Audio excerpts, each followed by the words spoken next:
রবিবার মানেই একটু মাংস ভাত।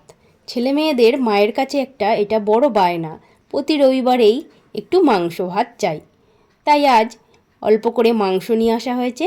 একটু জিরে ফোড়ন দিয়ে আর পেঁয়াজ কুচিগুলো দিয়ে হালকা নেড়ে চেড়ে এখানে মাংসগুলো দিয়ে নেড়ে চেড়ে নেব ভালো করে। আর অল্প মশলাও রেডি করে নিয়েছি, তবে খুবই অল্প পরিমাণে, একদম হালকা পাতলাভাবে ওদের জন্য রান্না করব। ঝালটাও কম দিয়েছি আর মশলাগুলো পরিমাণও খুব কম। সব কিছু দিয়ে একসাথে বেশ ভালো করে কষিয়ে নেব।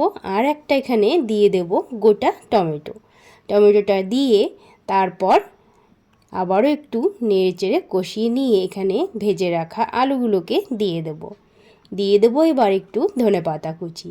কষানোর সময় এই ধনেপাতা কুচিটা দিয়ে কষিয়ে নিলে আমার কাছে কিন্তু বেশ ভালো লাগে, আলাদাই একটা সেন্ট বের হয়। এরপর ফুটন্ত গরম জল দিয়ে ঢেকে দেব কিছু সময়।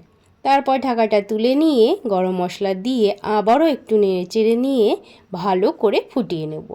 যখন ঝোলটা একদমই কমে আসবে, একদম মাখো মাখো ভাবটা এসে যাবে, তখন নামিয়ে নেব। একদম রেডি আজকের মাংস। তবে ওদের কিন্তু একটু গুছিয়ে গাছিয়ে দিলে বেশ ভালো লাগে খেতে, তাই একদম সাদামাটা ভাতটা আর দিইনি। ভাতটা নামিয়ে নিয়ে তারপর একটু মটরশুঁটি আর গাজর দিয়ে ঘি দিয়ে একটু নেড়েচেড়ে ভাতটা তারপর রেডি করে দিয়েছি। এইভাবে গুছিয়ে গাছিয়ে দিলে ওরা বেশ ভালো খায়, তাই প্রতি রবিবার ওদের জন্য একটু করাই হয়।